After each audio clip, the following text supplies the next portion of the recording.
Hey, this is Alan and Jonathan here, my middle son, 25-year-old graduate from Asbury Seminary in Missions and Intercultural Studies, and he's been down since December. We're here on the Treasure Coast in South Florida. We're here at the Open Door House of Prayer in Fort Pierce. In fact, our 11 a.m. set has just begun, and the outside speakers are blaring it, so you might hear some of it in the background. Well, you know this has been a work for my life and for Excellencies of Christ and Rachel and I. For the last 2 years, the Lord sent us down here. We've been in prayer and contending and asking the Lord for clarity in what He wants to do. And the last 6 months, it's unfolding. You know, a year ago, Wes and Carol Hall moved here from England, from Europe, and we've been in that place of sowing and praying and believing. You showed up here in December, and I've been kind of waiting on the church being planted until you get here, because that's been in your heart, and many of our partners may not know it, but one of our main goals with Excellencies of Christ is not just to disciple the next generation and not just to proclaim the gospel to the ends of the earth, though those two things themselves are amazing, but it's to plant communities of love for Jesus. And so from this property here at Open Door House of Prayer, which Penny Richwine began this ministry over 15 years ago, when a drug dealer gave her this property to be used for God's glory as he was going to prison. And so we know that there's been worship leaders from this house of prayer that have touched the ends of the earth. Young people been discipled, families have been strengthened, and we've come into that flow, that history. And we find what the Lord's been doing in the last 6 months is worthy of an update to our partners.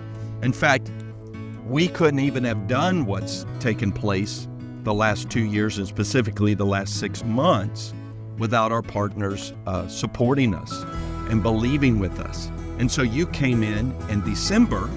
You know, Josh, who's behind the camera, Josh and Melissa also came in from Colorado Springs. Jordan and Cammie came in from Kona. There's Kairos Global, John Kim and them. They were at Bali, then Orlando. Now they're here with their missionaries. And the Lord is doing quite an extraordinary thing. In fact, we kicked off the church April 23rd because we want to, out of that place of prayer and contending before the Lord and to ministering before Him, where our hearts are overflowing in His Word and in passion. From that place, we want to train the next generation. We want to do New Testament Christianity. We want to build His church, and we want to do missions here and missions to Israel and the nations of the earth. And so that's been unfolding since December. All of you arrived at the same time. Kairos Global, you and Christy, Josh and Melissa, Jordan and Cam, we can name tons of other missionaries and people. There's more worship leaders that are moving, and we're asking the question, God, what are you doing on this little piece of property? In fact, you can see the house of prayer in the background and the house where it began and this little place. This is like a retreat center where people come.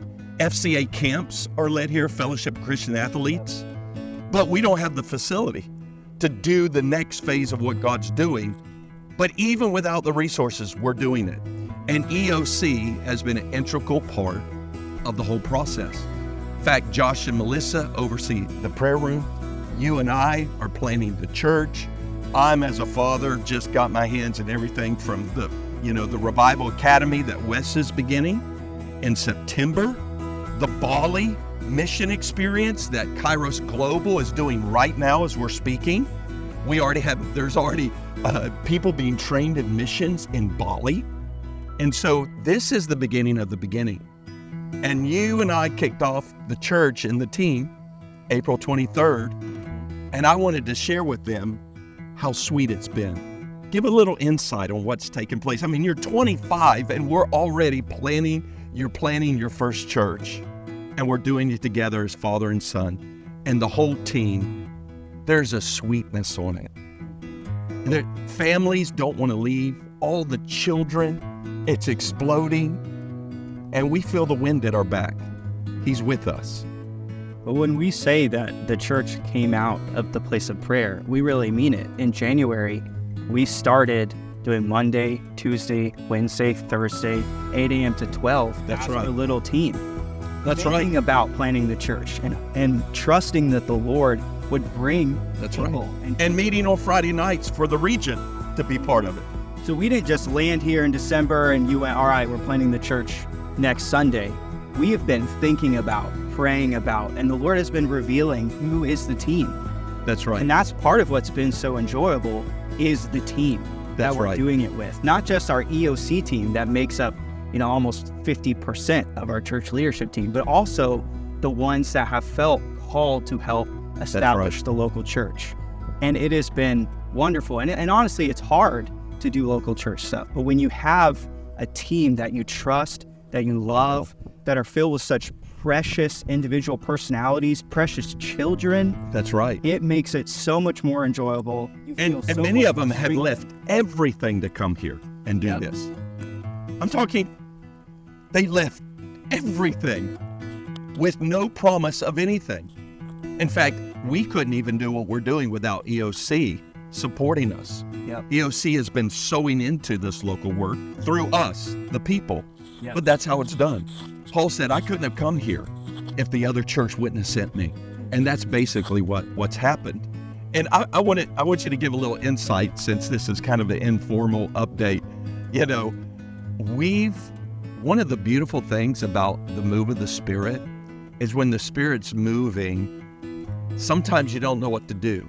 Like right now, we want to do the Solomon Porch reality. We want to teach the Word.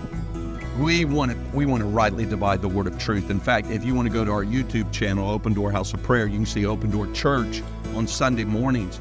We're laying apostolic foundations right now. We are serious about teaching the next generation the Word. And yet at the same time, we want this house-to-house reality. Solomon's Porch, they met day to day and house to house, but it's been happening organically. We haven't even had to structure anything. It's like our people, it's like they're bubbling over with ideas and dreams. There's been a dance studio started. There's fitness, what do they call that? CrossFit outreaches. There's men's groups that are happening. There's a dance troupe. People don't even want to leave Yes. Sunday mornings.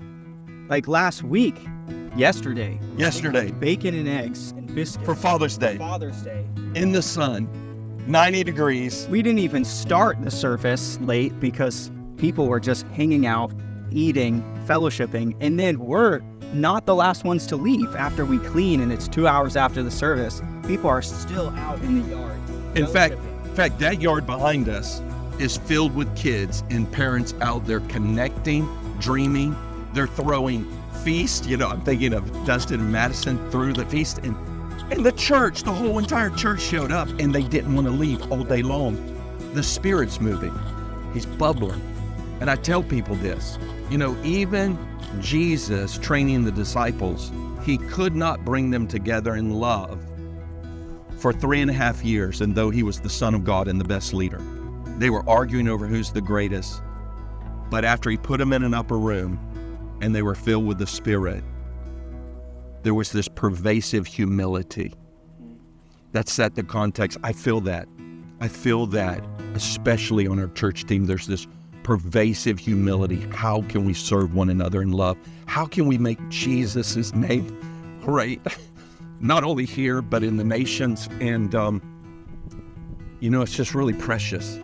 It's been in my heart for a long time, not just to do the prayer and missions movement, but to build a family as we do the prayer and missions movement.